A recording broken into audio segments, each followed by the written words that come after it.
قبر کی پہلی رات۔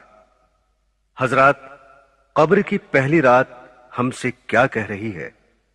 اے غافل، میرے پیش آنے سے پہلے مجھ سے واقف ہو جا، ورنہ پھر بہت پچھتائے گا۔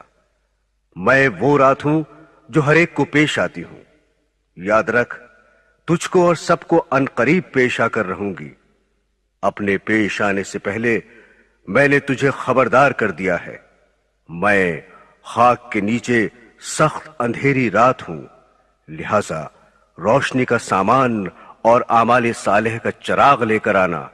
5 وقتہ نماز، نماز تہجد، قرآن مجید کی تلاوت، اللہ اور اس کے رسول صلی اللہ علیہ وسلم کی پوری فرما برداری کرنے اور اپنے نفس کی مخالفت کرنے سے میرے اندر چراغ روشن ہوگا۔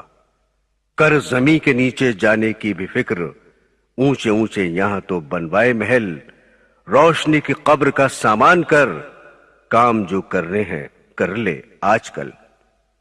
حضرات گرامی، حضور نبی کریم صلی اللہ علیہ وسلم نے ارشاد فرمایا کہ قبر پر کوئی دن ایسا نہیں گزرتا جس دن وہ یہ اعلان نہیں کرتی کہ اے آدم کے بیٹے، تو مجھے بھول گیا؟ میں تنگی و تنہائی کا گھر ہوں، میں کیڑوں کا گھر ہوں، میں وحشت کا گھر ہوں۔ آپ نے یہ بھی فرمایا کہ جب مردے کو دفن کر دیتے ہیں تو قبر سے آواز آتی ہے کہ اے شخص، تو کتنا غافل اور بے فکر تھا کہ تو میرے سینے کو ساری عمر بڑی بے دردی سے رونتا رہا، حالانکہ تو یہ جانتا تھا کہ تیری آخری منزل میں ہوں اور میرے اندر کیڑوں کی پناہ گاہیں ہیں۔ میں رنج و تکلیف کی جگہ ہوں، میں وہ ہیبت ناک مقام ہوں جہاں صرف اندھیرا ہی اندھیرا ہے۔ لیکن افسوس کہ تو نے کبھی نہ سوچا اور ساری عمر غفلت میں برباد کر دی۔ لہذا اب بھی جاگ جا، ذرا خواب غفلت سے ہوشیار ہو، نہ غافل ہو، اتنا خبردار ہو۔ میرے دینی بہنوں اور بھائیوں، ہم اپنی بدعمالیوں کی وجہ سے اپنی اصل اور آخری منزل کو بھول گئے۔ ہم اپنے دنیا میں آنے کا منشا و مقصد بھول گئے۔ ہم اپنی جان کنی کی آنے والی سختی کے وقت کو بھول گئے۔ ہم اپنی موت و قبر اور وہاں کی تنگی و بے بسی کو بھول گئے۔ ہم قبر کے عذاب اور منکر نکیر کے سوالات کے وقت کو بھول گئے۔ ہم قیامت کے دن کے حساب و کتاب اور خداوند تعالیٰ کے سامنے کھڑا ہونے والے دن کو بھول گئے۔ ہم پل صراط پر سے گزرنے اور دوزخ کے عذاب کا خوف و خطر بھول گئے۔ ہم دنیا اور دنیا کے مال و خیال اور اس کے کاروبار کے علاوہ سبھی کچھ بھول گئے۔ ہم دنیا کے حرص و طمع اور مال جمع کرنے کی دلدل میں پھنس گئے۔ ہم دنیا کے بندے اور اعمال کے اعتبار سے گندے بن گئے۔ دنیا ہماری طبیعت میں اور رگ رگ میں رچ بس گئی۔ اس لیے موت سے ہمیں نفرت ہے، قبر سے ہمیں وحشت ہے۔ موت کے لیے نہ کوئی تیاری ہے، نہ آخرت کے لیے کوئی سامان ہے، نہ ہی بھول کر بھی اس کا کبھی کوئی خیال آتا ہے، اور نہ ہی اللہ تعالیٰ کو ملنا پسند ہے۔ وہ شخص جو رنگ رلیوں اور عیش و عشرت میں پڑا ہوا خدا تعالیٰ کی یاد اور اپنے آخری انجام سے غافل ہے، کبھی اپنے عزیز و رشتہ دار اور دوست یار کی موت کا نقشہ یاد کر کے سوچے کہ وہ کس طرح مرے اور پھر کس طرح سے ان کے جنازے کو چارپائی پر لے جا کر مٹی کے نیچے دبا دیا گیا۔ جو کل بڑی شان و شوکت سے بن سنور کر کوٹھیوں اور محلوں میں رہا کرتے تھے، آہ، تم کو ان پر کچھ بھی رحم نہ آیا اور ان پر ذرا بھی ترس نہ آیا۔ جو کل تم پر فدا ہوتے اور جان دیتے تھے، آہ، تم نے ان پر اپنے ہاتھوں سے مٹی ڈال دی۔ اب مٹی نے ان کی شکل و صورت کا کیا حال کر دیا ہوگا، ان کے بدن کو ٹکڑے ٹکڑے اور الگ الگ کر دیا ہوگا۔ آہ، کس طرح سے وہ اپنے بیوی بچوں کو یتیم اور اپنے بھائی بہنوں، رشتہ داروں اور دوست یاروں کو روتا ہوا چھوڑ کر چلے گئے۔ ان کا مال، ان کے طرح طرح کے کپڑے، ان کا سب سامان یہیں پڑا اور دھرا رہ گیا۔ افسوس کہ ان کے ساتھ کچھ بھی نہ گیا اور نہ ہی ان کے وارثوں نے ان کے پاس چھوڑا۔ مرتے ہی ان کے سب کپڑے اتار لیے گئے، ان کی گھڑی اور ان کی انگوٹھی تک اتار لی گئی، ان کے سب خزانوں پر قبضہ کر لیا گیا، ان کو بالکل برہنہ اور ننگا کر دیا گیا، ان کو کفن میں لپیٹ کر دور اس سنسان ویران جنگل میں لے جا کر سینکڑوں من مٹی کے نیچے دبا دیا گیا۔ آج تک پھر ان کی کسی نے خبر تک نہ لی کہ کون تھا اور کیا ہوا، یا ہمارا اس سے کیا واسطہ تھا، یا ہم سے کون جدا ہو گیا۔ یاد رکھ اے غافل، یہی حشر ایک دن عنقریب یا دیر سے تیرا بھی ہونے والا ہے۔ تیرا یہ کر و فر، فخر و تکبر سب خاک میں مل جائے گا۔ قبر پر پھر نہ کوئی یار آئے گا، زمین میں دبا پڑا ہوگا، پھر نہ اٹھ سکے گا۔ تیری قبر پر گھاس اور جھاڑ ہوں گے، جانور تیری قبر پر چڑھتے پھریں گے، اور کیسے کیسے گندے لوگ تیری قبر پر سے گزریں گے۔ بعض پیدل، بعض بدبخت سائیکل سکوٹر پر سے ہی نہ اتریں گے، اور بعض بدترین تو پیشاب تک کرنے سے گریز نہ کریں گے۔ او بدبخت، بدقسمت، دین اسلام سے نفرت اور اس میں نکتہ چینیاں کرنے والے، کہتا ہے کہ دین اسلام تو اب بہت پرانا ہو چکا ہے، اس میں ترمیم ہونی چاہیے، زمانہ بہت بدل چکا ہے، اس لیے اب اسلام کے بندھنوں کو توڑنا چاہیے۔ تو خداوند تعالیٰ کی عدالت سے بے خوف ہو گیا ہے۔ او نزاکت کے پتلے، جو نرم نرم بستروں پر پڑا ساری رات مزے لے کر سوتا اور خدا کی یاد سے غافل ہوتا ہے، خاک کے بستر اور مٹی کے گھر کو بھلا دینے والے، کوٹھیوں اور محلوں کے عاشق، اپنی منمانی اور جی چاہی کرنے والے، خدائے پاک کے حکموں کو بھلا دینے والے، اپنے گریبان میں منہ ڈال کر ذرا سوچ کہ جن کو تو آج جنگل میں تنہا چھوڑ کر مٹی کے نیچے دبا کر آیا ہے، وہ کس طرح سے محفلوں میں بیٹھ کر قہقہے لگاتے اور ہنسا کرتے تھے، اور دوسرے کمزور لوگوں کا مذاق اڑایا کرتے تھے۔ آج وہ قبروں میں خاموش پڑے ہیں۔ کس طرح سے دنیا کے لذت و آرام میں مشغول تھے، آج مٹی میں ملے پڑے ہیں۔ کیسا انہوں نے موت کے آنے کو بھلا رکھا تھا، آج اس کا شکار اور لقمہ بن گئے۔ کس طرح سے شباب و جوانی کے نشے میں چور اور اندھے معذور تھے، ہائے آج ان کا کوئی پوچھنے والا نہیں۔ کیسے دنیا کے دھندوں میں ہر وقت مشغول اور مال کمانے میں دن رات لگے رہتے تھے کہ ہر وقت دن رات صبح شام ماہ و سال ان کو چین و سکون اور صبر و شکر نہ تھا۔ آج ہاتھ الگ پڑا ہے، پاؤں الگ ہے، کان جن کو ریڈیو، ٹیپ ریکارڈر اور گانا سننے سے فرصت ہی نہ تھی، اور خدا و رسول صلی اللہ علیہ وسلم، اسلام و ایمان اور قرآن و حدیث کی بات سننے کو تیار ہی نہ تھے، سب الگ الگ پڑے ہیں۔ آنکھیں جن کو ٹیلی ویژن، وی سی آر، سنیما، کھیل تماشا اور بد نظری سے فرصت ہی نہ تھی، آج وہ بھی باہر نکلی پڑی ہیں۔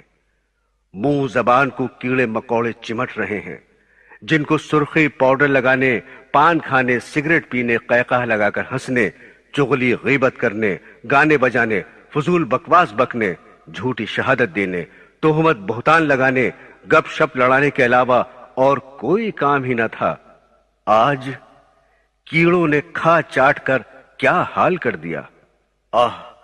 سارے گورے گورے بدن میں کیڑے پڑ گئے، جس کو ہر وقت بناؤ سنگھار، نہانے دھونے، چمکانے، خوشبو میں بسانے، اپنے آپ کو موٹا تازہ کرنے اور صاف ستھرا دیکھنے کے علاوہ کچھ اور پسند ہی نہ تھا۔ بہت لوگ ایسے تھے جن کا ہمیشہ مشکیں بدن تھا، معطر کفن تھا، قبر کہنا ان کی کھولی تو دیکھا، نہ عضوے بدن تھا، نہ تارے کفن تھا۔ کیسا کھل کھلا کر ہنستے تھے، آج دانت گرے پڑے ہیں۔ کیسی کیسی تدبیریں سوچا کرتے تھے، برسوں کے انتظامات پہلے ہی سے سوچ لیا کرتے تھے کہ اتنے سال بعد اگر کوئی ضرورت آن پڑی تو کیا کریں گے۔ حالانکہ موت سر پر سوار تھی، مرنے کا دن قریب تھا، مگر ان کو یہ معلوم بھی نہ تھا کہ میرے ساتھ کل کیا ہونے والا ہے۔ میرے دینی بہنوں اور بھائیوں، آج کی آنے والی رات نرم بستر پر نہیں بلکہ قبر میں خاک کے بستر پر ہوگی۔ کیا تو نے کہیں ایسا دیکھا اور سنا نہیں کہ دن میں اچھے بھلے تھے اور رات کو قبر میں جا لیٹے؟ لہذا یاد رکھ، یہی حال تیرا بھی ہونے والا ہے۔ آج تو اتنے انتظامات کر رہا ہے، لمبی لمبی اسکیمیں اور تدبیریں سوچتا ہے، مگر کل کی خبر نہیں کہ کیا ہوگا، کہاں تیری یہ تدبیریں اور کہاں تو ہوگا۔ نہ معلوم کل کس جھاڑ اور پتھروں کے نیچے دبا ہوگا۔ آگاہ اپنی موت سے کوئی بشر نہیں، سامان 100 برس کا ہے، پل کی خبر نہیں۔ اس آنے والے منظر اور نقشے کو ہر وقت اپنی آنکھوں کے سامنے رکھ۔ تو رات دن موت کے قریب ہو رہا ہے، اپنے قدموں کو بڑی تیزی کے ساتھ اپنی گور کی طرف لے جا رہا ہے۔ تیرا پھل پک چکا ہے، تیرے پھول کی کلی مرجھانے والی ہے، تیری صبح و شام گزرنے والی ہے، تیری امیدیں ختم ہونے والی ہیں، تیری اجل قریب آ چکی ہے۔ آج جن کو تو اپنا ساتھی سمجھ رہا ہے، جن کے ساتھ تو آج اپنا دل بہلا رہا ہے، یہ تیرے کل کچھ بھی کام نہ آئیں گے اور نہ ہی تجھے کچھ نفع دیں گے۔ یہ کل تجھے اپنے کندھوں پر اٹھا کے لے جائیں گے اور اندھیری قبر میں اکیلے ہی چھوڑ کر آ جائیں گے، جہاں نہ تیرا کوئی ساتھی نہ کوئی مہربان ہوگا۔ اس لیے آج اس دن کے لیے فکر کر لے اور وہاں کی نجات کی تیاری کر لے۔ بیکار تیری یہ باتیں ہیں کہ چنا ہوگا چنی ہوگا، نہیں ہے دور وہ دن کہ تو زیر زمیں ہوگا۔ اس لیے اے نادان، اب بھی خواب غفلت سے بیدار ہو جا۔ اے دنیا کے اسباب اور اس کی زینت چمک دمک پر مر مٹنے والے انسان، تو نے غفلت اور نافرمانی میں عمر برباد کر دی۔ اٹھ، جاگ، جلدی سے اور ہوش میں آ جا۔ اپنے گناہوں کی خدا سے معافی مانگ کہ آج بھی تجھے مہلت نصیب ہے۔ جو وقت ہاتھ سے نکل گیا اس پر آنسو بہا، اپنی پچھلی زندگی پر نادم اور شرمندہ ہو کر خدائے پاک کے حضور میں توبہ کر۔ اب بھی کمر باندھ کر نیک اعمال کرنے کی کوشش کر، کیونکہ محنت کرنے میں کامیابی ہے اور غفلت و سستی کا انجام بدبختی اور محرومی ہے۔ تیری کامیابی محل مکان بنانے، دنیا کا ساز و سامان اکٹھا کرنے، مال و دولت جمع کرنے یا کوئی عہدہ حاصل کرنے میں نہیں، بلکہ تیری اصل کامیابی اللہ اور اس کے رسول کی فرما برداری کرنے اور آخرت کی زندگی بنانے میں ہے۔ لہذا تو دنیا میں اس طرح سے رہ کہ جس طرح سے ایک مسافر رہتا ہے کہ وہ راہ چلتا ہوا زیادہ بکھیڑا نہیں کیا کرتا۔ ہمیشہ رہنے کی جگہ تو صرف آخرت ہے اور دنیا میں بہت تھوڑے دن رہنا ہے۔ اصل کامیابی تو آخرت کی کامیابی ہے۔ جس کو آخرت کی کامیابی نصیب ہو گئی وہ اپنی مراد کو پہنچ گیا۔ دنیا میں آج تک جتنے بھی لوگ آئے وہ سب کے سب اپنی منزل کی طرف کوچ کر گئے۔ یاد رکھ، تو بھی اسی طرح ایک دن کوچ کر جائے گا۔ یہاں کتنے آئے اور کتنے ہی چلے گئے، مگر افسوس کہ تجھے کچھ بھی نصیحت حاصل نہ ہوئی۔ اس دنیا میں جو بھی آیا کوچ کرنے کو ہی آیا۔ جب تجھے موت کا حادثہ پیش آئے گا جس کو کوئی ٹال نہیں سکتا، تو تیرے مال و دولت اور نوکر و خادم تیرے کچھ بھی کام نہ آئیں گے۔ اس وقت ڈاکٹر اور حکیم، دوست، رشتہ دار اور سب گھر والے تجھے بچانے کی تدبیریں اور علاج ختم کر کے مایوس اور نا امید ہو جائیں گے اور تیرے پاس سے اٹھ کھڑے ہوں گے۔ تجھ پر جاں کنی کا عالم ہوگا، کوئی تیرے منہ میں پانی ڈالے گا اور کوئی تجھے سورہ یاسین سنائے گا۔ تیرا دم نکل جانے کے بعد تیرے بدن سے لباس حاضرہ اتار کر تجھے کفن کی چادروں میں لپیٹ دیں گے، تجھے زمین کی تہ میں اکیلا چھوڑ دیں گے اور نظروں سے چھپا دیں گے۔ کوئی کہے گا بڑا اچھا باپ تھا، کوئی کہے گا بڑا اچھا دوست تھا، کوئی کہے گا بڑا نیک تھا، کوئی کہے گا اللہ پاک مغفرت فرمائے، کوئی کہے گا دنیا میں اچھی گزار گیا اور اچھا وقت پورا کر گیا۔ پھر وہ بہت جلد پیٹ کے دھندے میں لگ جائیں گے اور اپنی دنیا میں مشغول ہو جائیں گے۔ پھر وہ بھولے سے بھی کبھی تجھے یاد نہ کریں گے، مگر اس زبانی جمع خرچ کے بعد انہیں یہ بھی خبر نہ ہوگی کہ کون چلا گیا، کون ہم سے جدا اور رخصت ہو گیا، اس کا کچھ خیال نہ ہوگا، بلکہ ان کی ساری کوشش مال و دولت، زمین و جائیداد کے تقسیم کرنے، آپس میں بانٹنے اور لڑنے مرنے پر لگی ہوگی۔ تیرے مال کی تقسیم کی کمی بیشی کی وجہ سے وہ ایک دوسرے پر اپنا زیادہ حق جتلانے پر مقدمے بازی کریں گے۔ اس بلا و مصیبت میں وہ برسوں گرفتار اور مبتلا رہیں گے، پھر کوئی جیت گیا کوئی ہار گیا، آخر لڑائی جھگڑے اور مقدمے بازی کے بعد ایک دوسرے سے لین دین اور تعلقات بھی ختم ہوں گے۔ انجام کار یہ کہ اسی حال میں وہ اس دنیا فانی سے رخصت ہوں گے۔ اے غافل، جو کہ دھوکے میں پڑا ہوا ہے، ان کی دوستی سے دھوکہ نہ کھا۔ سب سے اچھا دوست اور ساتھی تیرا نیک عمل ہے۔ دن گزر رہے ہیں، قبر منہ پھاڑے ہوئے ہے، موت سر پر چکر لگا رہی ہے، ملک الموت روح قبض کرنے کے انتظار میں ہے۔ حالات بدل رہے ہیں، ہولناک واقعات پیش آنے کو ہیں، تنگ و تاریک اور تلخ گھاٹیاں طے کرنے کو ہیں۔ تیری غفلت اور لاپرواہی کا یہ حال ہے کہ تجھے کچھ خبر ہی نہیں کہ کل تیرے ساتھ کیا ہونے والا ہے۔ کہیں مال و دولت کے جمع کرنے کی فکر میں ہے، کہیں چار یاروں سے ہنسی دل لگی کے ذکر میں ہے۔ تو ایسا بے دھڑک چل رہا ہے کہ سراسر اپنے اوپر غضب کر رہا ہے۔ تو مال و دولت، جوانی و صحت اور طاقت و توانائی کے نشے میں چور ہے اور دین سے کوسوں دور ہے۔ آخر یہ غفلت و سستی اور آخرت سے بیزاری کب تک رہے گی؟ ایسے گھر پر کیا رونا اور فریاد کرنا جو اجڑ گیا، خالی ہو گیا، جس کے نشان مٹ گئے، ان کی یادگاروں اور کھنڈروں پر واہ ویلا کیسا؟ بچپن کا زمانہ گزر چکا، غزل گوئی اور افسانہ بازی کا وقت بیت گیا، تو پھر اب یہ بچپنا اور شعر و شاعری کیسی؟ 50 سال کی عمر ہو چکی، سر سفید ہو چکا، تو پھر کھیل تماشے کیسے؟ لیلا مجنو کے وصال، ان کے ہجر و فراق اور ان کے عشق و معشوق کے تذکروں کو اب جانے دے۔ یاد رکھ، یہ دوستان بے وفا خواہ کتنا ہی خلوص و محبت جتائیں، کتنا ہی تجھ پر نثار اور پروانہ وار ہوں، خدا کی قسم یہ کسی طرح بھی کھوٹ سے خالی نہیں۔ حسینوں ناظرینوں کی محبت سراسر بد نصیبی اور ندامت ہے۔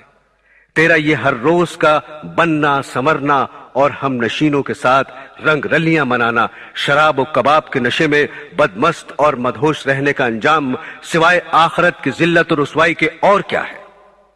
اب بھی وقت ہے، میرا کہنا مان جا کہ ہر محبوب کی محبت سے بیزار اور دست بردار ہو کر حضور نبی کریم صلی اللہ علیہ وسلم سے الفت و محبت کا رشتہ جوڑ لے، اور دل و جان سے ہر کام میں ان کی پوری پوری فرما برداری کر، اور اسی پر اپنی نجات کا بھروسہ اور امید رکھ۔ حضور نبی صلی اللہ علیہ وسلم کی محبت اور تابعداری کا ہونا عزت و کامیابی اور علامت ایمان ہے، لہٰذا اس کو کامل کر لے۔ آپ کی محبت انسان کے لیے دین و دنیا میں عزت، قبر میں سامان انسیت اور آخرت کا بہترین ذخیرہ اور توشہ ہے۔ اس مولا کریم رب رحیم کا احسان سمجھ اور شکریہ ادا کر کہ جس نے تجھے ان کا امتی بنایا اور ان کے ذریعے سے تجھے ایمان بخشا، جنہوں نے فرمایا آدمی اسی کے ساتھ ہوگا جس سے اس کو محبت ہوگی، یہ سچا وعدہ ہے۔ اے میرے مولا، مجھے رسول اللہ صلی اللہ علیہ وسلم کی سچی محبت اور ان کی سچی فرما برداری نصیب فرما، ان کے نقش قدم پر چلا، ان کی شفاعت نصیب فرما۔ میں ان کی شفاعت کا امیدوار ہوں، کیونکہ محب کو اپنے محبوب سے پوری امید ہوتی ہے۔ حضرات گرامی، حضور نبی کریم صلی اللہ علیہ وسلم نے ارشاد فرمایا کہ تم قبرستان جایا کرو، کیونکہ قبرستان موت کو یاد دلاتا ہے، اس سے عبرت حاصل ہوتی ہے۔ میں نے اپنے رب سے اپنی والدہ کی قبر پر جانے کی اجازت مانگی تھی، مجھے اس کی اجازت مل گئی، لہٰذا تم بھی قبرستان جایا کرو، اس سے دنیا سے بے رغبتی پیدا ہوتی ہے اور آخرت یاد آتی ہے۔ حضرت ابو ذر غفاری رضی اللہ تعالی عنہ فرماتے ہیں کہ آپ نے مجھ سے ارشاد فرمایا کہ اے ابو ذر، قبرستان جایا کرو، اس سے تم کو آخرت یاد آئے گی، اور مردوں کو غسل دیا کرو کہ یہ نیکیوں سے خالی بدن کا علاج ہے اور اس سے بہت بڑی نصیحت حاصل ہوتی ہے۔ جنازے کی نماز میں شریک ہوا کرو، شاید اسی سے کچھ رنج و غم تم میں پیدا ہو جائے کہ غمگین آدمی جس کو آخرت کا غم ہو اللہ تعالیٰ کے سائے میں رہتا ہے اور خیر کا طالب رہتا ہے۔ ایک حدیث شریف میں ہے کہ آپ نے فرمایا کہ تم بیماروں کی عیادت یعنی بیمار پرسی کیا کرو اور جنازے کے ساتھ جایا کرو کہ یہ آخرت کو یاد دلاتا ہے۔ میرے دینی بہنوں اور بھائیوں، ایک حکیم کسی جنازے کے ساتھ جا رہے تھے۔ راستے میں لوگ اس میت پر افسوس و غم کر رہے تھے، تو حکیم جی نے لوگوں سے فرمایا کہ تم اپنے اوپر افسوس و غم کرو، یہ تمہارے حق میں زیادہ بہتر ہے، اس لیے کہ یہ تو چلا گیا اور 3 آفتوں اور مصیبتوں سے نجات پا گیا۔ اول یہ کہ آئندہ اب کبھی اس کو ملک الموت کے دیکھنے کا خوف نہیں رہا، دوسرے موت کی سختی کی مصیبت اب اس کو نہیں آئے گی، تیسرے برے خاتمے کا خوف اس کو اب ختم ہو گیا، لہذا اب تم اپنی فکر کرو کہ یہ تینوں سخت منزلیں تم پر آنے کو باقی ہیں۔ حدیث شریف میں ہے کہ ایک نوجوان مجلس میں کھڑے ہوئے اور عرض کیا کہ اے اللہ کے رسول، مومنین میں سے زیادہ سمجھدار کون ہے؟ تو آپ نے ارشاد فرمایا کہ موت کا کثرت سے ذکر کرنے والا اور اس کے آنے سے پہلے اس کے لیے بہترین تیاری کرنے والا۔ کسی نے عرض کیا یا رسول اللہ، اسلام کا نور سینے میں داخل ہونے کی کیا علامت ہے؟ فرمایا کہ اس دھوکے کے گھر دنیا فانی سے دور رہنا اور ہمیشہ رہنے والے گھر یعنی آخرت کی طرف جانے اور موت آنے سے پہلے اس کی تیاری کرنا۔ حضرت عبداللہ ابن عمر رضی اللہ تعالی عنہ فرماتے ہیں کہ ہم 10 آدمی جن میں ایک میں بھی تھا جناب رسول اللہ صلی اللہ علیہ وسلم کی خدمت میں حاضر ہوئے، تو ایک انصاری نے حضور صلی اللہ علیہ وسلم کی خدمت میں یہ سوال پیش کیا کہ یا رسول اللہ، سب سے زیادہ سمجھدار اور سب سے زیادہ محتاط آدمی کون ہے؟ فرمایا کہ جو لوگ موت کو سب سے زیادہ یاد کرنے والے ہوں، پس یہی لوگ ہیں جو دنیا کی شرافت اور آخرت کا اعزاز اور مرتبہ لے اڑے۔ حضور نبی کریم صلی اللہ علیہ وسلم نے ارشاد فرمایا کہ دانا یعنی عقل مند وہ شخص ہے جو اپنے نفس کو قابو میں رکھے اور موت کے بعد والی زندگی کے لیے عمل کرے۔ نادان اور بے عقل وہ ہے جو اپنے نفس کی خواہشات کی پیروی کرے اور اللہ تعالیٰ سے بے بنیاد امیدیں رکھے۔ اس حدیث پاک سے معلوم ہوا کہ دانا اور عقل مند وہ نہیں جو اپنے آپ کو عقل مند سمجھے یا پھر دنیا والے اسے عقل مند سمجھتے ہوں، حالانکہ دانا اور عقل مند وہ ہے جو خدا اور رسول کی نظر میں دانا اور عقل مند ہو۔ خداوند تعالیٰ اور رسول اکرم صلی اللہ علیہ وسلم کی نظر میں دانا اور عقل مند وہ شخص ہے جو اپنے نفس کو قابو میں رکھے اور اس کو بری خواہشات سے روکے رکھے، ہر وقت اس کا محاسبہ کرتا رہے، کسی وقت بھی اس کی نگرانی سے غافل نہ ہو کہ وہ اپنی من مانی اور جی چاہی کرنے لگے، اور خداوند تعالیٰ کی بنائی ہوئی حدود کو توڑ کر آزاد ہو جائے، ہر وقت آخرت کی زندگی کو سامنے رکھ کر موت کے بعد آنے والی زندگی کی فکر رکھ کر اس کو سنوارے، بنائے اور وہاں کی کامیابی کی تیاری کرتا رہے۔ خدا اور رسول کی نظر میں نادان اور بے وقوف شخص وہ ہے جو اپنی زندگی کی باغ ڈور اپنے نفس کے ہاتھ میں دے دے اور دن رات اپنے نفس ہی کی خواہشات پوری کرنے میں لگا رہے، اور پھر خدا کے فضل و کرم کی بے بنیاد امیدیں رکھے، یعنی پوری زندگی تو نافرمانیوں اور من مانیوں میں گزار دے اور صرف زبانی جمع خرچ اور آرزو سے جنت کا طالب رہے۔ ایسا شخص نقصان اور خسارے میں رہنے والا ہے۔ حدیث شریف میں ہے کہ حضور صلی اللہ علیہ وسلم نے فرمایا کہ لذتوں کو توڑنے والی چیز یعنی موت کو کثرت سے یاد کیا کرو۔ موت کو یاد رکھنے سے انسان کی امیدیں کم ہو جاتی ہیں اور نفس کم ہو جاتا ہے۔ موت کی تیاری رکھنے کی وجہ سے اس دنیا فانی سے بے رغبتی اور دوری ہونے لگتی ہے۔ موت کی یاد آدمی کو مال کی زیادتی، حرص و طمع اور لالچ سے بھی روکنے والی ہے، کیونکہ آدمی ظلم و ستم، کم تول، جھوٹ بول اور دھوکے فریب کر کے اپنے سر گناہوں کے گٹھر خزانے جمع کر کے اور وارثوں کے حوالے کر کے دنیا سے خالی چلا جاتا ہے اور پچھلوں کے منہ میں ناجائز لقمہ دے جاتا ہے جو بعد میں ان کے لیے وبال جان بن جاتا ہے۔ لیکن اگر آدمی کو موت یاد رہے تو وہ ان سب ناجائز کاموں سے بچ جاتا ہے، بلکہ اس کا مال بھی پھر آخرت میں ذخیرہ اور مددگار بن جاتا ہے۔ موت انسان کو اگر دنیا میں یاد رہے، ہر رنج و غم سے ہر وقت وہ آزاد رہے۔ موت کی یاد آدمی کو توبہ پر آمادہ کر دیتی ہے، دوسروں پر ظلم و ستم کرنے، ان کا ناجائز مال کھانے اور ان کے حقوق کی حق تلفی کرنے سے باز رکھتی ہے۔ غرض یہ کہ موت کو یاد رکھنے سے آدمی بہت سے گناہوں سے بچ جاتا ہے۔ یاد رکھنا موت کا اکسیر ہے، غم سے بچنے کی بس یہی تدبیر ہے۔ حضرت امام غزالی رحمت اللہ علیہ فرماتے ہیں کہ اگر آدمی پر کوئی آفت یا مصیبت، کوئی حادثہ یا رنج و غم، کوئی تکلیف یا پریشانی، کوئی ڈر یا خوف پوری زندگی میں کبھی بھی نہ آئے، تب بھی موت کی سختی اور خوف ایسی چیز ہے جو اس کی تمام لذتوں اور راحتوں کو ختم کر دینے کے لیے کافی ہے۔ اس کی تمام خوشیوں پر پانی پھیر دینے والی ہے۔ اس کی غفلت کو ختم کر دینے کے لیے اس کا فکر ہی کافی ہے۔ موت اتنی سخت وبا اور مصیبت ہے کہ آدمی کو ہر وقت اس کی فکر اور تیاری میں مشغول رہنا چاہیے، پھر بھی اس کا وقت معلوم نہیں کہ کب آ کر پکڑ لے۔ لیکن آج آدمی کی حالت یہ ہے کہ ہر وقت دنیا کمانے، کھانے پینے، اس کا ساز و سامان اکٹھا کرنے اور رنگ رلیاں منانے میں مشغول ہے۔ دن رات، صبح شام دولت جمع کرنے، محل بنانے اور گھر بسانے کی فکر میں لگا ہوا ہے۔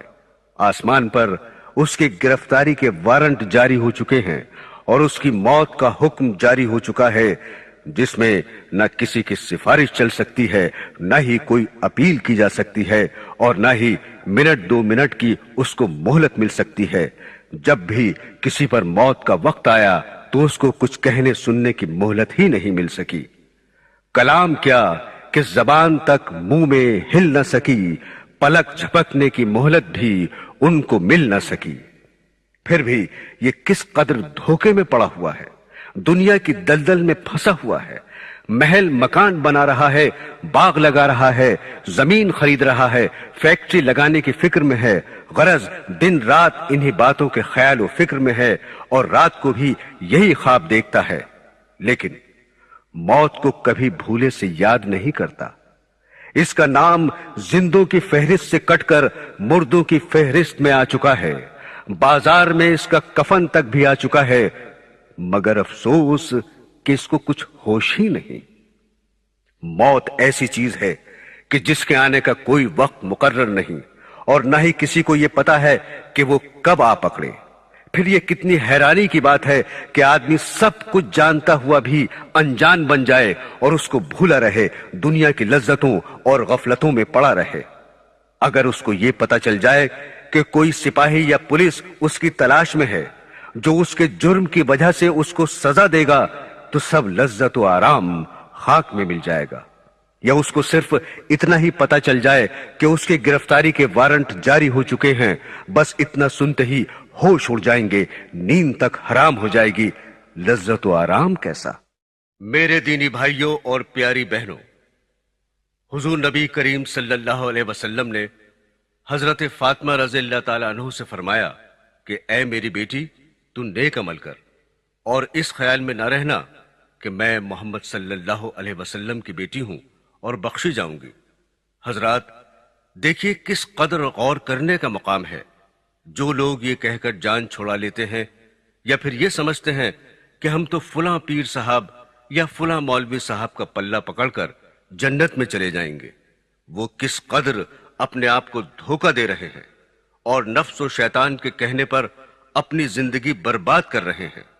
عزیزو، اب بھی وقت ہے، قبر کا عذاب بہت دردناک ہے۔ موت ایسی چیز ہے کہ جس کے آنے کا کوئی وقت مقرر نہیں۔ موت بہت تیز رفتاری سے ہماری طرف بڑھ رہی ہے۔ خدا را آخرت کی فکر کرو اور عذاب قبر سے پناہ مانگو۔ آگاہ اپنی موت سے کوئی بشر نہیں، سامان 100 برس کا ہے، پل کی خبر نہیں۔ حضرت فاطمہ زہرا رضی اللہ تعالیٰ عنہ کی وفات کے بعد جب رات کو ان کا جنازہ قبر میں اتارا گیا تو حضرت ابو ذر غفاری رضی اللہ تعالیٰ عنہما نے اپنے جوش غم میں قبر سے خطاب کر کے فرمایا کہ اے قبر، کیا تجھے کچھ خبر بھی ہے کہ ہم کس کا جنازہ لے کر آئے ہیں؟ یہ بیٹی ہیں رسول اللہ صلی اللہ علیہ وسلم کی، یہ بیوی ہیں حضرت علی کرم اللہ وجہ کی، یہ والدہ ہیں حضرت امام حسین اور حسن رضی اللہ تعالی عنہما کی، اور یہ فاطمہ زہرا ہیں جنت کی عورتوں کی سردار۔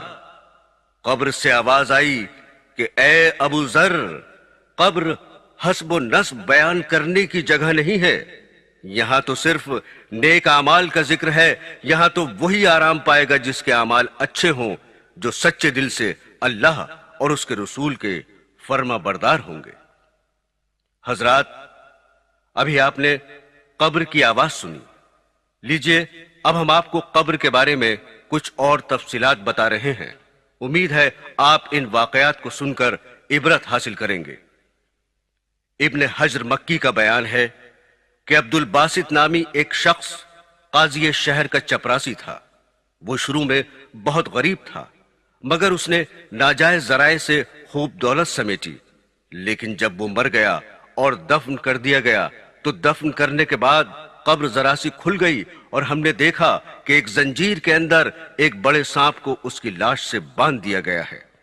ہم نے ڈر کر قبر پر مٹی ڈال دی اور عبرت لے کر گھر لوٹے۔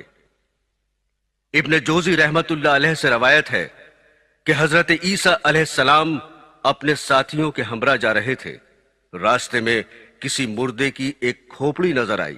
آپ کے ساتھیوں نے درخواست کی کہ اے روح اللہ، آپ اللہ تعالیٰ سے دعا فرمائیں کہ اس کھوپڑی کو قوت گویائی عطا فرما دے اور یہ کھوپڑی گزرے ہوئے عجیب واقعات ہم کو سنا دے، اس سے ہم کو عبرت حاصل ہوگی۔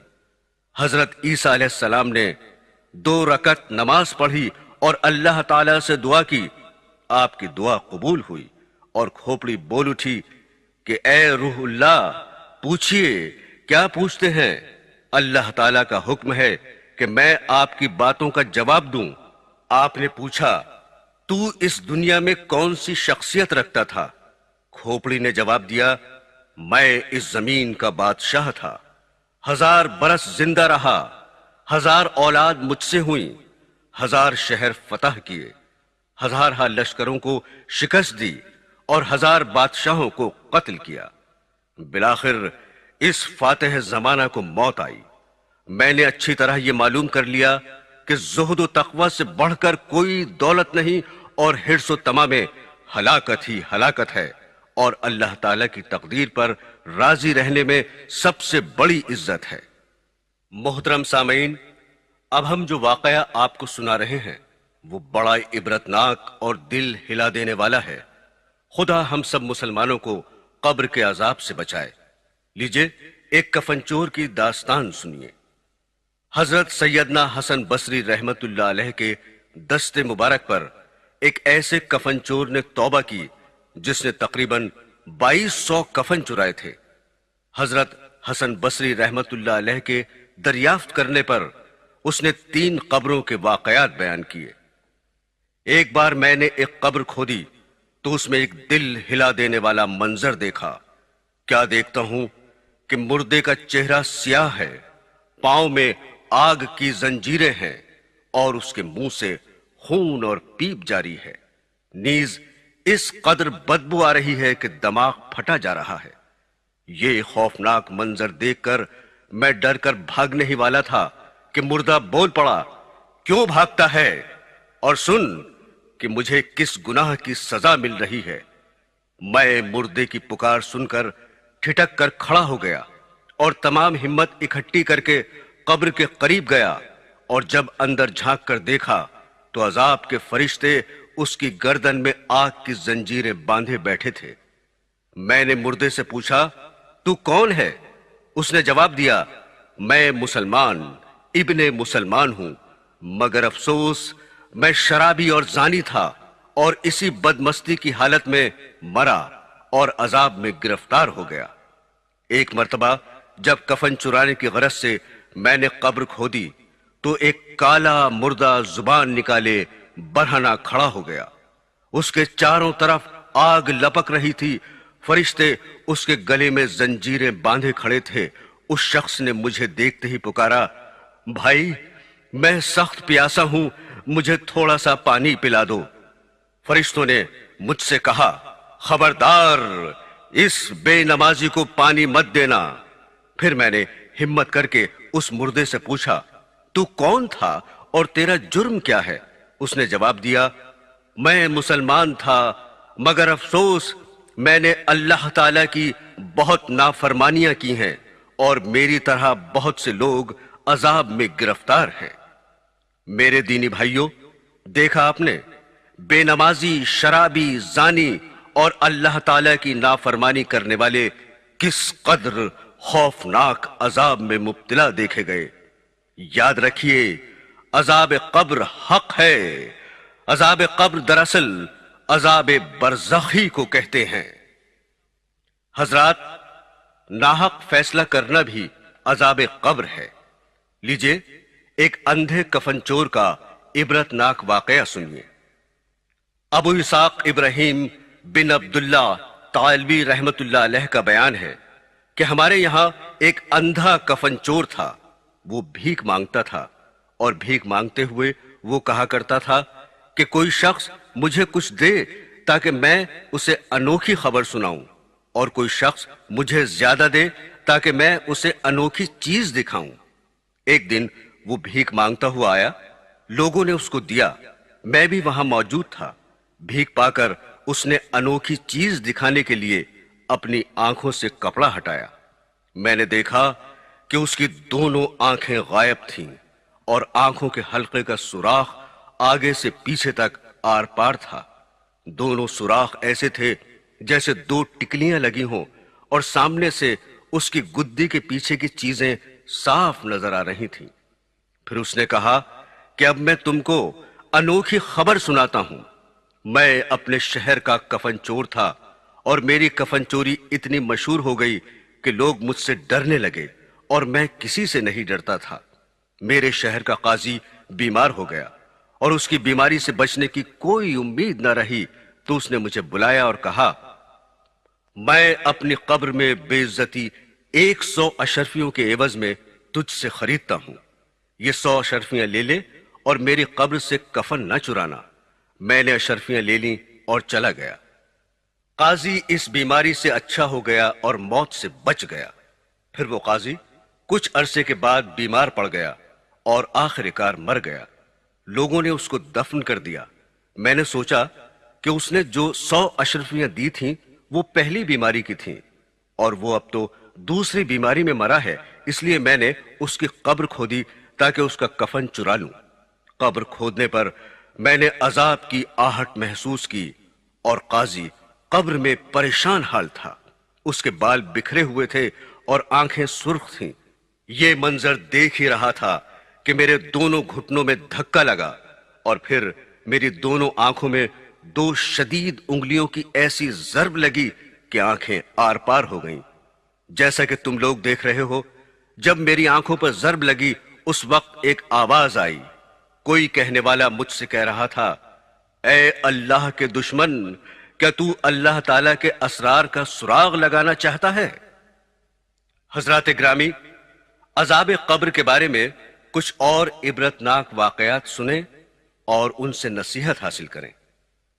حضرت عثمان غنی رضی اللہ تعالی عنہ کے غلام حضرت ہانی رضی اللہ تعالی عنہ کا بیان ہے کہ حضرت عثمان رضی اللہ تعالی عنہ جب کسی قبر کے پاس کھڑے ہوتے تو ان پر اتنی رقت طاری ہوتی کہ روتے روتے آنسو سے ان کی داڑھی تر ہو جاتی۔ حضرت عثمان رضی اللہ تعالی عنہ کی یہ کیفیت دیکھ کر کسی نے ان سے پوچھا کہ آپ جنت و جہنم کا ذکر کرتے ہیں تو نہیں روتے، اور قبر پر اتنا روتے ہیں، اس کی کیا وجہ ہے؟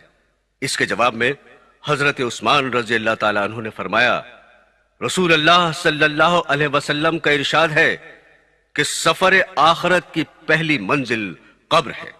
اگر اس پہلی منزل پر نجات حاصل ہو گئی تو سمجھو بعد کی منزلیں آسان ہو گئیں، اور اگر اس پہلی منزل پر نجات نہ ملی تو بعد کی منزلیں اس سے زیادہ سخت آئیں گی، یعنی قبر ہی اگلی منزلوں کی راحت و غم کی علامت ہے۔ حضور اکرم صلی اللہ علیہ وسلم کا یہ بھی ارشاد ہے کہ میں نے جتنے ہولناک مناظر دیکھے ان میں سب سے زیادہ ہولناک قبر کے منظر کو پایا۔ حضرت برار رضی اللہ تعالی عنہ کا بیان ہے کہ رسول اللہ صلی اللہ علیہ وسلم کے ہمراہ ہم ایک جنازے میں شریک ہوئے۔ ہم نے دیکھا کہ آپ ایک قبر کے کنارے بیٹھ گئے، پھر آپ اس قدر روئے اور ہم کو بھی اس قدر رلایا کہ زمین تر ہو گئی۔ آپ نے اس وقت فرمایا، میرے بھائیوں، اس جیسی ہولناک جگہ کے لیے تیاری کرو۔ ابو اسحاق یحییٰ بن حسین رحمت اللہ علیہ کا بیان ہے کہ مجھ سے ایک معتبر جماعت نے بتایا کہ صفا میں ایک گورکن نے ایک قبر کھودی۔ مردے کو دفن کرنے کے بعد گورکن کو اپنی کوئی بھولی ہوئی چیز یاد آئی۔ اس نے جا کر دوبارہ قبر کھودی اور اس نے یہ عجیب نقشہ دیکھا کہ مردے پر ایک بڑا سانپ تھا، اتنا بڑا کہ اس نے مردے کو گھیر رکھا تھا۔ گورکن ڈر گیا اور اس پر غشی سی طاری ہو گئی۔ اس کے بعد اس کی عقل جاتی رہی۔ پاگل ہونے کے بعد اس نے گورکنی چھوڑ دی۔ ابو اسحاق یحییٰ بن حسین کا بیان ہے کہ ایک معتبر جماعت نے یہ خبر دی کہ سید ہادی اتفاق سے کہیں جا رہے تھے کہ راستے میں ایک کھوپڑی دیکھی اور اس میں لگام بھی تھی۔ سید ہادی نے اس کھوپڑی کو اٹھا کر زمین کے نیچے دفن کر دیا، مگر فوراً ہی زمین نے اپنے اندر سے اس کھوپڑی کو باہر پھینک دیا۔ سید ہادی کو بڑی حیرانی ہوئی، وہ برابر فکر میں رہے۔ اچانک ایک آواز آئی اور سید ہادی بہت دیر تک بے ہوش پڑے رہے۔ ابن حفشب رحمت اللہ علیہ اپنا واقعہ بیان کرتے ہیں کہ میرا ایک بار ایک قبیلے پر گزر ہوا، وہاں ایک قبرستان تھا۔ عصر کے بعد میں نے دیکھا کہ ایک قبر شق ہو گئی اور اس میں سے ایک آدمی نکلا۔ اس کا سر گدھے کا تھا مگر اس کا جسم آدمی کا تھا۔ وہ نکل کر 3 بار گدھے کی طرح چیخا، پھر قبر میں چلا گیا اور قبر بند ہو گئی۔ میں نے اہل قبیلہ سے اس قبر والے کا حال پوچھا تو بتایا گیا کہ وہ شرابی تھا۔ جب اس کی ماں نصیحت کرتی تھی تو وہ کہتا، خواہ مخواہ تو گدھے کی طرح چیختی ہے۔ چنانچہ وہ عصر کے بعد مر گیا اور ہر روز عصر کے بعد اس کی قبر شق ہوتی ہے اور وہ 3 بار چیختا ہے۔ حضرت انس رضی اللہ تعالی عنہ سے روایت ہے کہ نبی کریم صلی اللہ علیہ وسلم ایک جنازے میں تشریف لے گئے۔ جب میت قبر میں رکھ دی گئی تو آپ نے ایک کپڑا طلب فرما کر اس سے قبر کو ڈھانک دیا۔ اس وقت آپ نے فرمایا، قبر میں مت جھانکو، قبر ایک امانت ہے۔ اگر جھانک کر دیکھو گے تو کہیں یہ منظر نہ دکھائی دے کہ کالا سانپ مردے کی گردن میں توق کی طرح پڑا ہوا ہے، اور اللہ تعالیٰ کہیں یہ حکم نہ دے دے کہ قبر سے زنجیر کی آواز تم کو سنائی دے۔ حضرت ابو ہریرہ رضی اللہ تعالی عنہ سے روایت ہے کہ نبی کریم صلی اللہ علیہ وسلم نے ارشاد فرمایا، اپنے مردوں کو نیک لوگوں کے پاس دفن کیا کرو، کیونکہ مردہ برے پڑوسی سے اس طرح ایذا محسوس کرتا ہے جس طرح زندہ آدمی برے پڑوسی سے ایذا پاتا ہے۔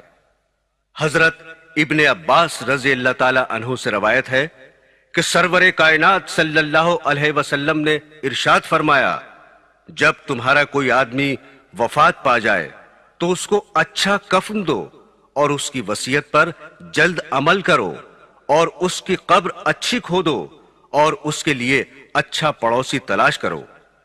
صحابہ نے عرض کیا، اے اللہ کے رسول، کیا نیک پڑوسی اس کو آخرت میں کچھ فائدہ پہنچا سکتا ہے؟ حضور نے ارشاد فرمایا، کیا دنیا میں نیک پڑوسی سے کچھ فائدہ ہوتا ہے؟ صحابہ نے عرض کیا، ہاں۔ آپ نے فرمایا، اسی طرح آخرت میں بھی نیک پڑوسی مفید ہوتا ہے۔ صدقہ بن خالد رحمت اللہ علیہ نے دمشق کے بعض مشائخ سے روایت بیان کی ہے۔ مشائخ کہتے ہیں کہ ہم حج کو گئے، ہمارے ایک ساتھی راستے میں انتقال کر گیا۔ ہم نے وہاں کی آبادی میں سے ایک کدال لے کر اس کی قبر کھودی اور اس مردے کو اس میں دفن کر دیا۔ دفن کرنے کے بعد یاد آیا کہ کدال تو قبر میں ہی بھول گئے۔ ہم نے قبر کو پھر کھودا تو دیکھتے ہیں کہ اس مردے کی گردن اور دونوں ہاتھوں کو اس کدال میں باندھ دیا گیا ہے۔ ہم نے یہ دہشتناک منظر دیکھ کر قبر کو مٹی سے پاٹ دیا اور کدال کو نہ نکال سکے۔ کدال کے مالک کو اس کی قیمت دے کر راضی کیا۔ جب ہم وہاں سے لوٹ کر آئے تو اس مردے کی بیوی سے اس کا حال پوچھا۔ اس نے بتایا کہ میرا خاوند ایک شخص کے ہمراہ جا رہا تھا، اس شخص کے پاس مال تھا، میرے خاوند نے اس کو قتل کر کے اس کا سارا مال لوٹ لیا تھا اور اسی مال سے یہ حج کو جا رہا تھا۔ حضرت امام حسین رضی اللہ تعالی عنہ کے قاتلوں کا سردار عبید اللہ ابن زیاد جب مقتول ہوا تو اس کا سر اور اس کے ساتھیوں کے سر میدان میں رکھے گئے۔ اچانک ایک بڑا سانپ نمودار ہوا، تمام لوگ اس کے خوف سے ادھر ادھر منتشر ہو گئے۔ وہ سانپ تمام سروں میں گھستا پھرتا باہر نکلتا رہا، یہاں تک کہ ابن زیاد کے دونوں نتنوں میں داخل ہو کر پھر اس کے منہ سے باہر نکلا۔ کئی بار اسی طرح کر کے وہ چلا گیا، پھر لوٹ آیا اور دوسرے سروں کے ساتھ بھی یہی برتاؤ کرتا ہوا غائب ہو گیا۔ کچھ معلوم نہیں ہوا کہ کہاں سے آیا تھا اور کہاں غائب ہو گیا۔ حافظ ابن قیم رحمت اللہ علیہ بیان کرتے ہیں کہ ابو عبداللہ محمد صرافی رحمت اللہ علیہ نے یہ واقعہ بیان کیا ہے کہ میں اپنے گھر سے ایک دن نکلا اور باغ کی طرف جا رہا تھا۔ چلتے چلتے جب سورج چھپنے کا وقت آیا تو میرا گزر ایک قبرستان پر ہوا، تو میں نے ایک قبر دیکھی جو شیشہ گر کی بھٹی کی طرح انگاروں سے سرخ ہو رہی تھی، اور اس آگ کے بیچ میں ایک مردہ پڑا ہوا تھا۔ تو میں نے وہاں کے لوگوں سے قبر والے کا حال دریافت کیا تو لوگوں نے بتایا کہ وہ چنگی وصول کیا کرتا تھا، آج ہی لوگوں نے اس کو دفن کیا ہے۔ ایک حدیث میں منقول ہے کہ ایک جوان آدمی نہایت غمگین خلیفہ عبد الملک کے پاس آیا۔ عبد الملک نے اس کے رنج و غم کی وجہ پوچھی تو اس غمزدہ نے کہا، میں اپنے گناہ کے سبب سے غمگین ہوں۔ عبد الملک نے کہا کہ تیرا گناہ آسمان و زمین سے تو بڑا نہیں۔ اس نے کہا کہ اس سے بھی بڑا ہے۔ پھر عبد الملک نے پوچھا کہ تیرا گناہ بڑا ہے یا اللہ تعالی کی رحمت؟ اس پر اس نوجوان نے خاموشی اختیار کی۔ پھر عبد الملک نے اس سے پوچھا، تیرا کون سا گناہ ہے؟ اس کے بعد اس نے بتایا کہ میں کفن چور تھا، 5 قبروں کے مردوں نے مجھ کو توبہ کرنے پر مجبور کر دیا۔ میں نے ایک پہلی قبر کھودی تو اس کے مردے کو دیکھا کہ اس کا منہ قبلے کی طرف سے پھیر دیا گیا تھا اور اس کا دوسرا عذاب بھی دیا جا رہا تھا۔ میں وہاں سے ڈر کر چلا تو غیب سے آواز آئی کہ تو اس مردے سے یہ کیوں نہیں پوچھتا وہ کس وجہ سے اس عذاب میں گرفتار ہے؟ میں نے کہا کہ میں نہیں پوچھ سکتا۔ پھر غیب سے آواز آئی کہ یہ شخص نماز کو حقیر اور برا سمجھتا تھا، اس لیے اس کو یہ عذاب ہو رہا ہے۔ میں نے ایک دوسری قبر کھودی تو دیکھا کہ اس کا مردہ بالکل سور ہو گیا تھا، توق اور بیڑیوں سے جکڑا ہوا تھا۔ میں یہ دیکھ کر ڈر کر بھاگنے لگا۔ غیب سے پھر آواز آئی، تو اس مردے سے اس عذاب کا سبب کیوں نہیں پوچھتا؟ میں نے کہا یہ سوال میری قدرت اور طاقت سے باہر ہے۔ پھر غیب سے آواز آئی، یہ شراب پیتا تھا اور اللہ تعالیٰ کی حرام کی ہوئی چیزوں کو اس نے حرام نہیں کیا تھا بلکہ حلال سمجھ رکھا تھا۔ میں نے پھر ایک تیسری قبر کھودی، اس کا مردہ آگ کی میخوں سے بندھا ہوا تھا اور اس کی زبان باہر نکلی ہوئی تھی۔ میں ڈر کر بھاگنے لگا تو غیب سے پھر آواز آئی کہ تو اس مردے سے اس کی وجہ کیوں نہیں پوچھتا؟ میں نے کہا اس سوال کی مجھ میں طاقت نہیں۔ اس نے کہا یہ لوگوں کا مال دبانے کی کوشش کرتا تھا۔ میں نے ایک اور چوتھی قبر کھودی، اس کا مردہ آگ میں جل رہا تھا۔ میں دیکھ کر ڈر کر بھاگا تو غیب سے پھر آواز آئی تو اس سے اس کا سبب کیوں نہیں پوچھتا؟ میں نے کہا یہ سوال کرنے کی مجھ میں ہمت نہیں۔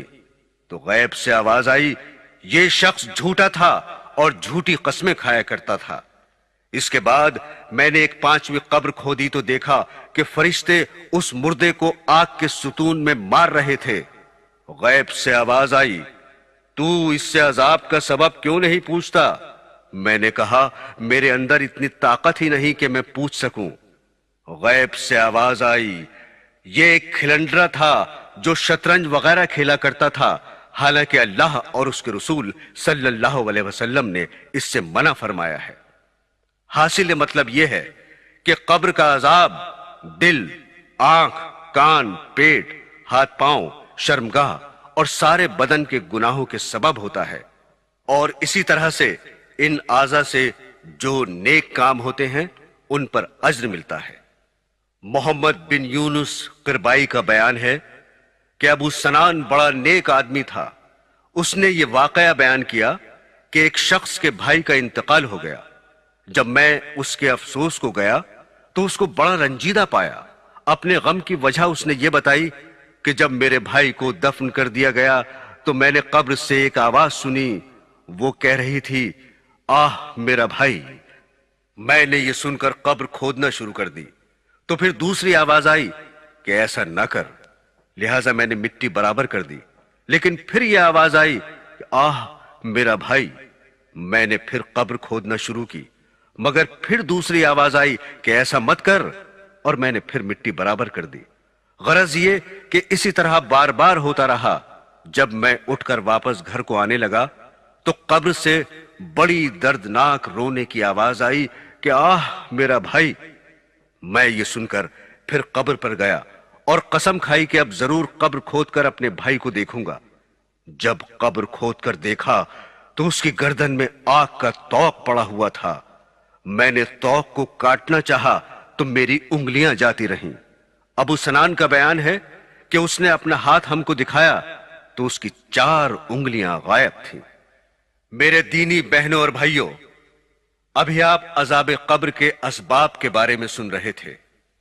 چغل خوری، پیشاب میں بے احتیاطی، بے وضو نماز پڑھنا، بدکاری، چوری، شراب نوشی، ماں کے ساتھ بے ادبی، تکبر سے چلنا، دھوکے کے کاروبار، صحابہ اکرام کو برا کہنا اور ناحق فیصلہ کرنا، ان سب برے کاموں سے بچیں کیونکہ یہی عذاب قبر کا سبب ہے۔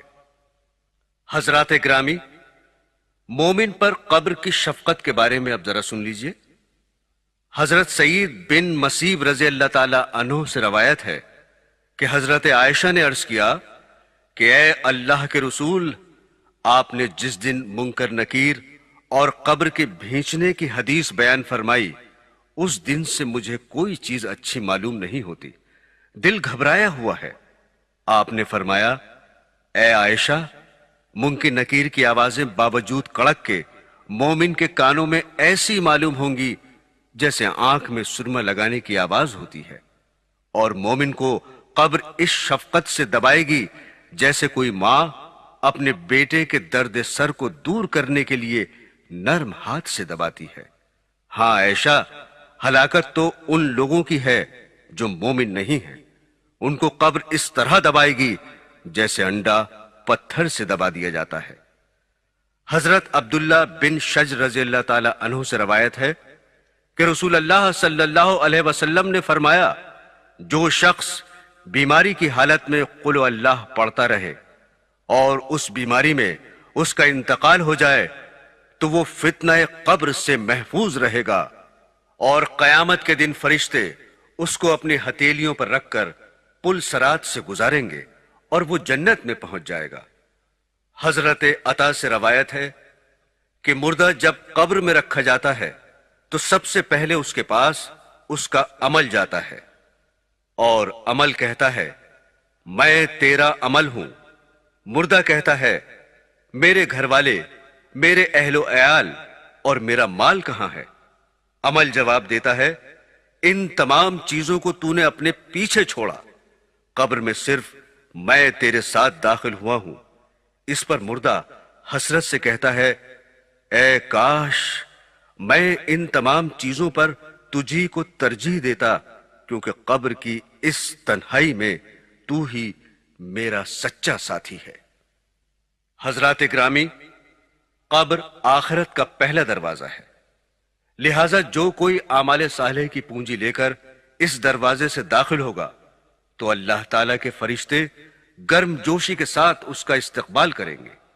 قبر میں حشر تک آرام سے سویا کرے گا، پھر حشر کے دن اس کو دوبارہ اٹھایا جائے گا اس حالت میں کہ وہ اللہ سے راضی ہوگا اور اللہ تعالیٰ اس سے راضی ہوگا، اور یہی سب سے بڑی کامیابی ہے۔